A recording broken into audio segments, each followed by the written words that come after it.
Are we having a return of Goliath to our midst, who threatens the extinction of other countries?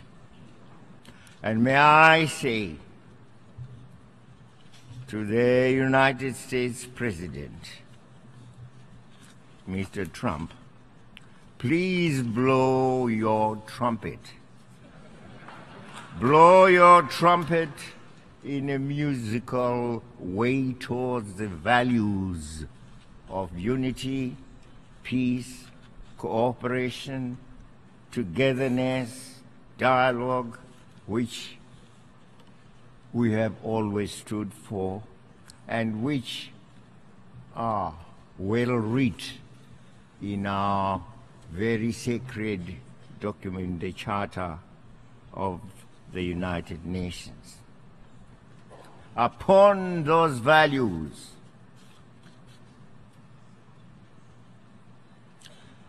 each nation can build its greatness. Nowhere does the Charter arrogate the right to some to sit in judgment over others in carrying out this universal obligation. In that regard, we reject the politicization of this important issue and the application of double standards to victimize those who dare think and act independently of the self-anointed prefects of our time.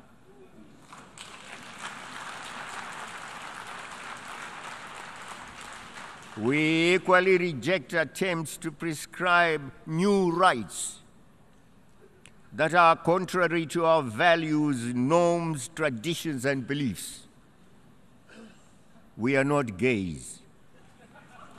Let no one who is negative want to spoil what we are doing for ourselves in order to unite Africa. We belong to this continent. We don't mind having and bearing sanctions banning us from Europe.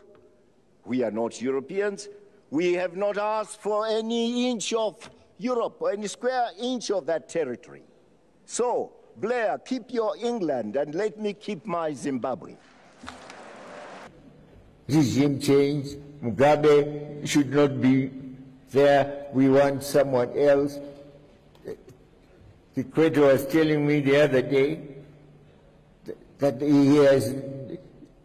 he had been told that, oh no, your party, Chama Mapinduzi, had been in power for too long.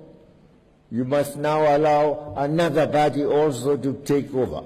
Is that democracy? And that was coming from Europe.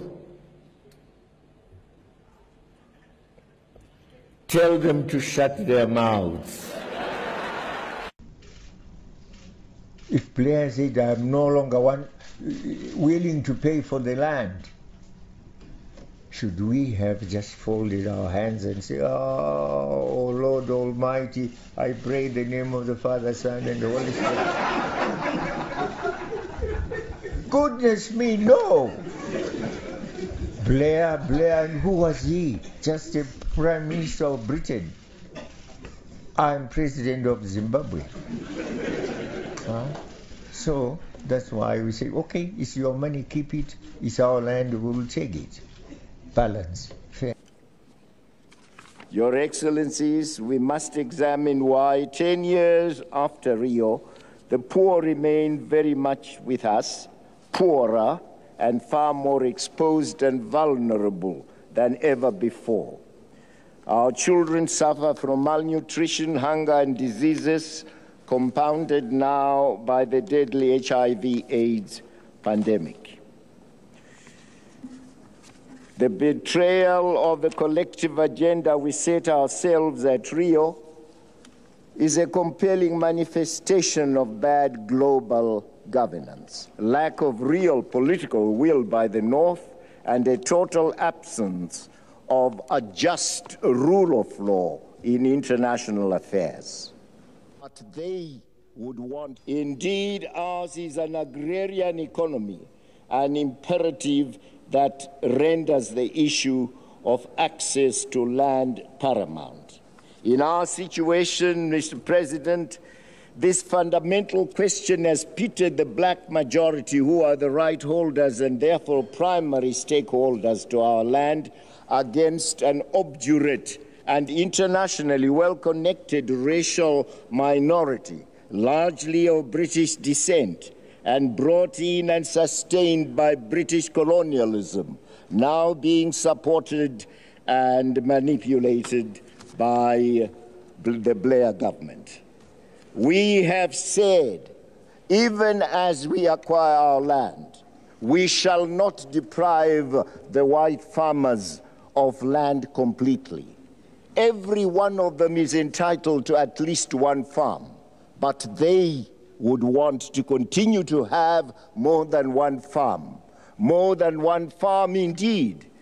15, 20, 35 farms, one person. These are not figures I am just getting out of my mind. They are real figures. So no farmer is being left without land. Let no one who is negative want to spoil what we are doing for ourselves in order to unite Africa. We belong to this continent. We don't mind having and bearing sanctions banning us from Europe. We are not Europeans.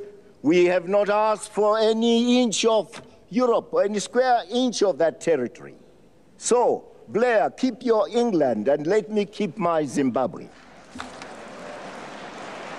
Mr. Chairman, having said that, may I say, people must always come first in any process of sustainable development. And let our Africans come first in the development of Africa, not as puppets, not as beggars, but as a sovereign people. I thank you. We are supposed to be free and independent, Mr. Ban Ki-moon. Supposed to be free, the 54 countries.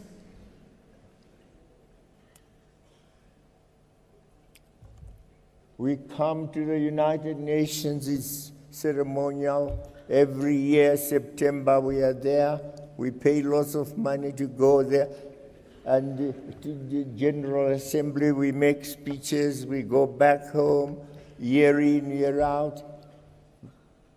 But the bosses in the Security Council say, you shall never have the powers that we have as permanent members. And we have asked and asked and asked.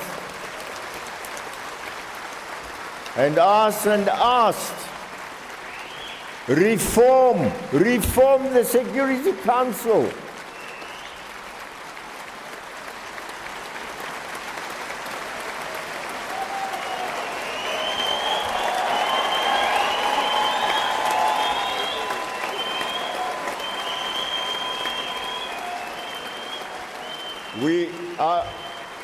I want to tell you, Mr. Ban Ki-moon, you are a good man. You are a good man.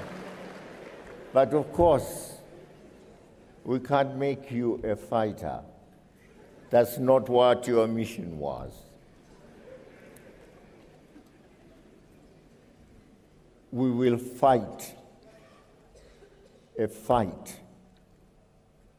for our own identity, for our own integrity and personality as Africans.